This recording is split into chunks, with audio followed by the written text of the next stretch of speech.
Welcome to the Wunderkammer, the place where you will find all the needed objects in order to discover yourself. But be careful, this cabinet of curiosities will uncover things you never wanted to see unveiled. This room will open the abyss of darkness for you. You will see how this darkness will lead you to the light you were searching for all this time. Wunderkammer is excited to be your guide to that light.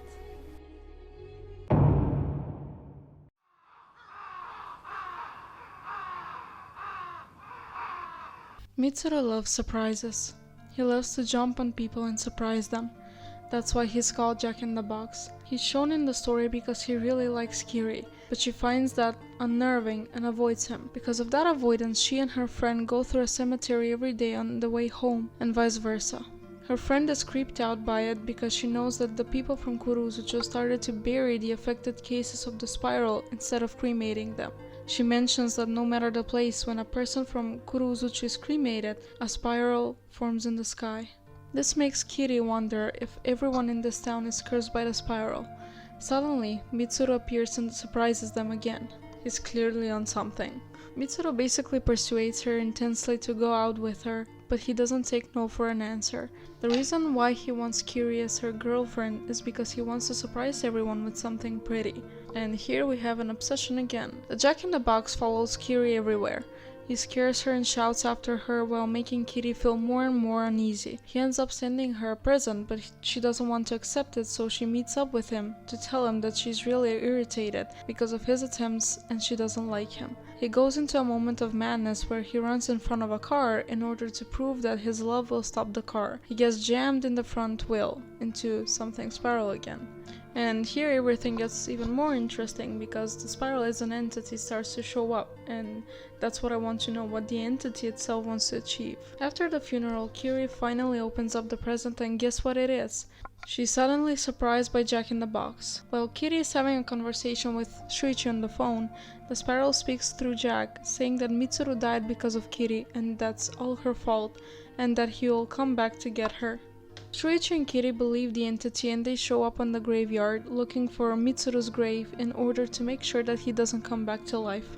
Shuichi carries a stake so he can stab it in the heart in order to make sure that they are safe, but both of them fail. Just like how Jack comes out of the box, Mitsuru comes out of the coffin. Shuichi and Kirie shake in fear as if the horror completely consumes them. They start running away from him while Mitsuru levitates towards them while being possessed by the spiral. But after a split second, his legs fall apart and so does Mitsuru. But that's not the end. His body reveals a thing that looks like an automobile suspension spring that, according to Shuichi, it was from the wheel of the car that killed him. Mitsuru keeps jumping after Shuichi and Kirie and falls apart right before catching Kirie, and he doesn't surprise anyone ever again. Is Kirie the target of the spiral, or maybe Shuichi, because Shuichi might be the spiral's threat, since Shuichi has what it takes to beat it, and that's insanity. I love how Junji Ito connected the part of the automobile suspension spring with the part of the Jack in the Box toy.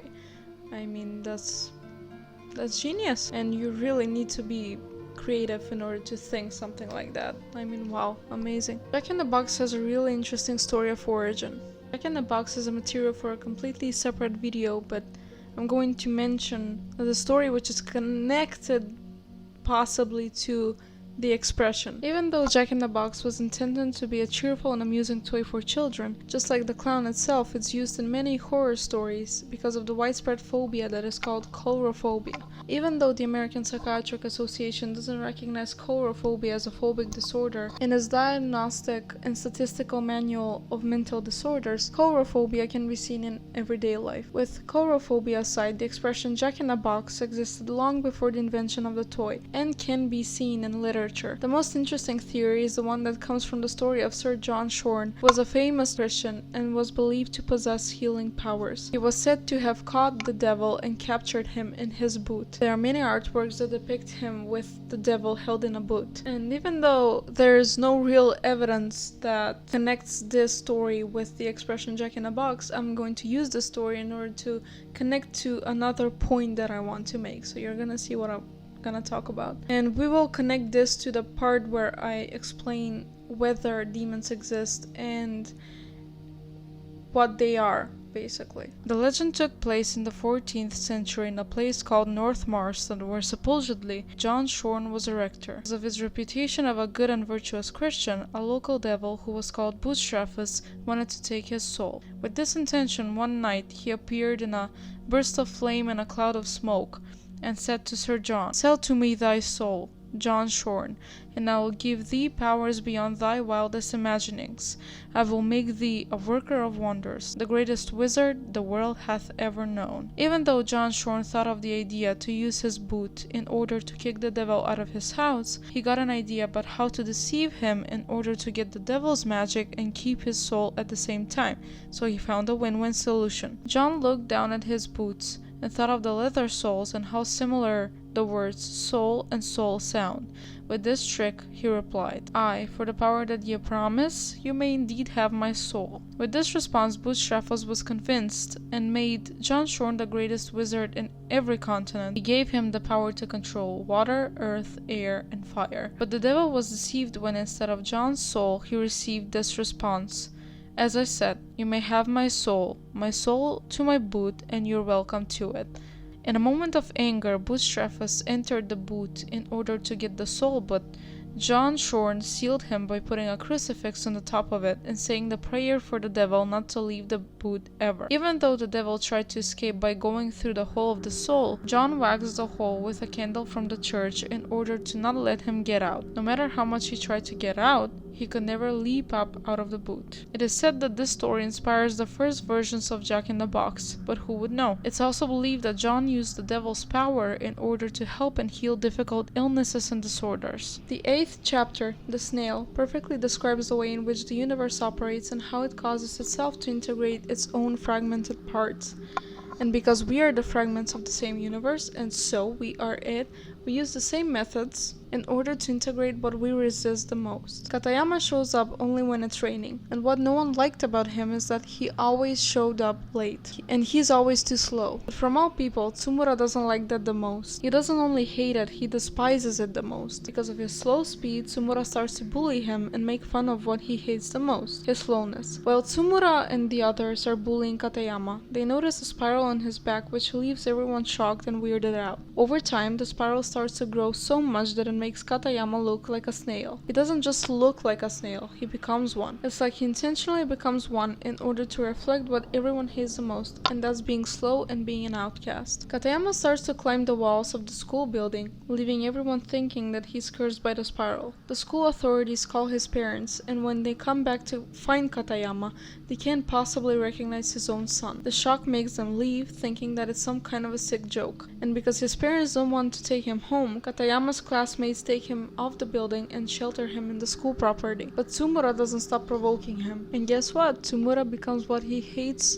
the most.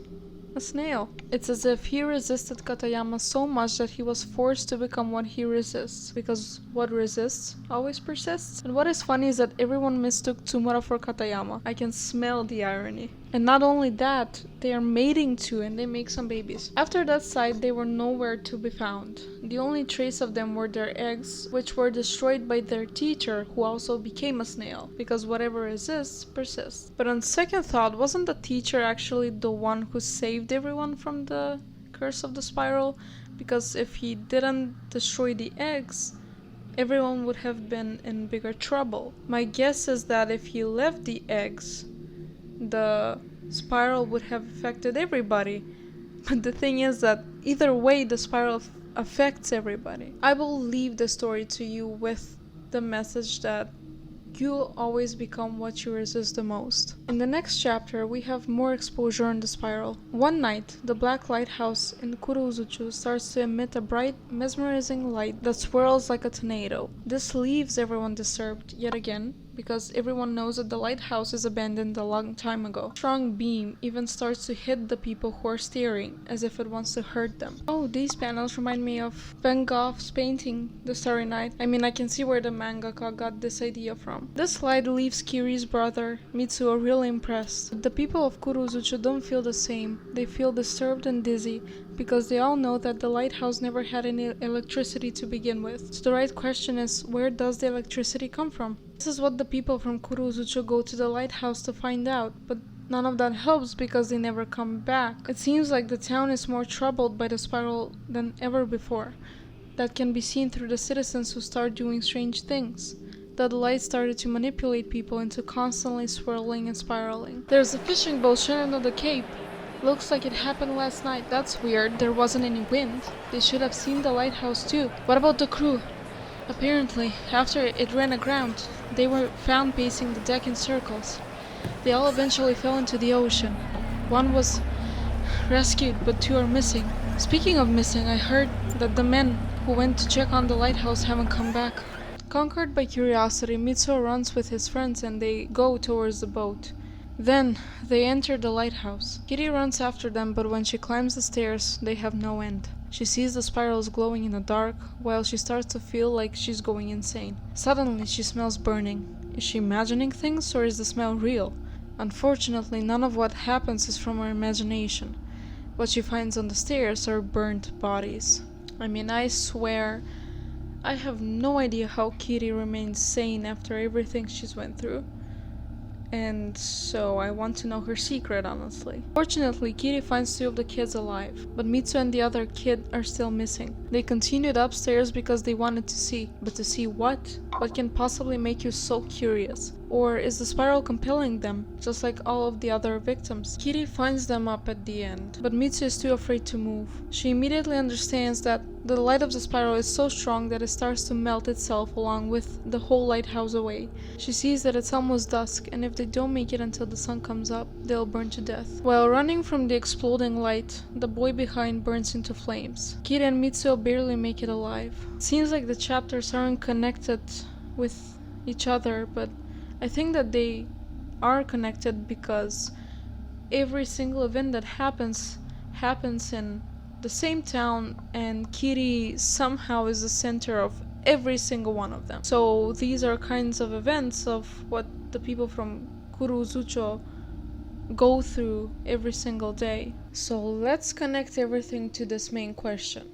Is something like Uzumaki possible in real life? Do demons exist? If they do, what are they?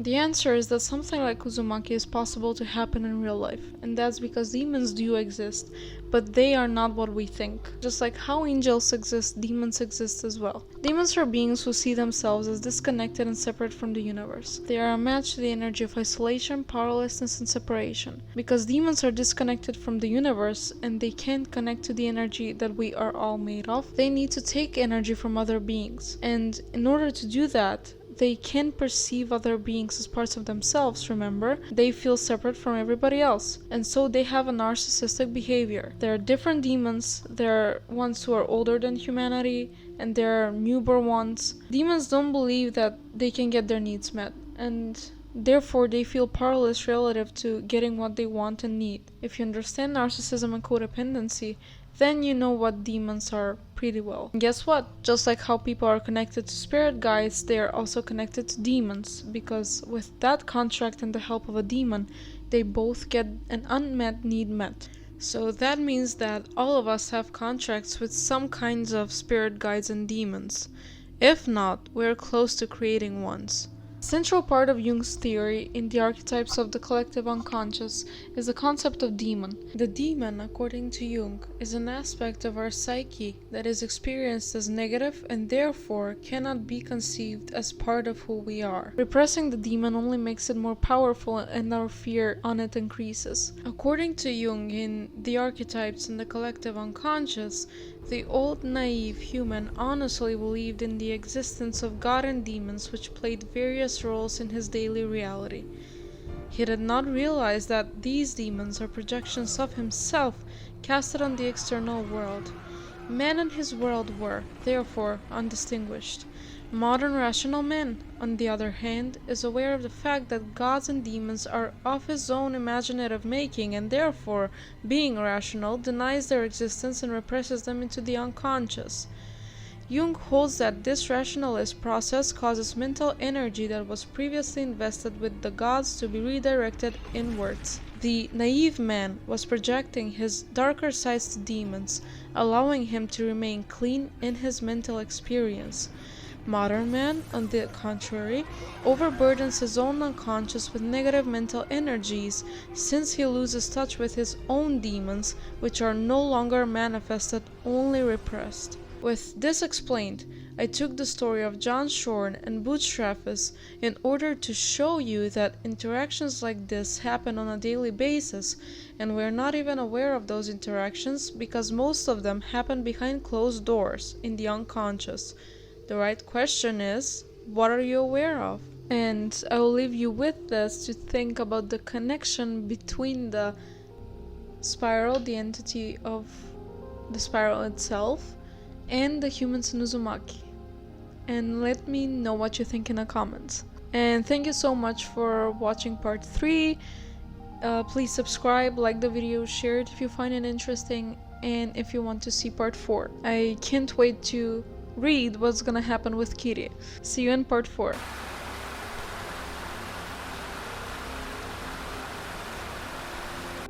Did you like the visit in the Wunderkammer? If you did, please like, subscribe, and share this content if you see it as helpful.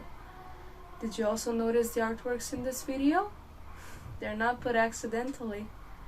If you want to understand my philosophical reasons of why I put them in the video, you can become a crow on Patreon.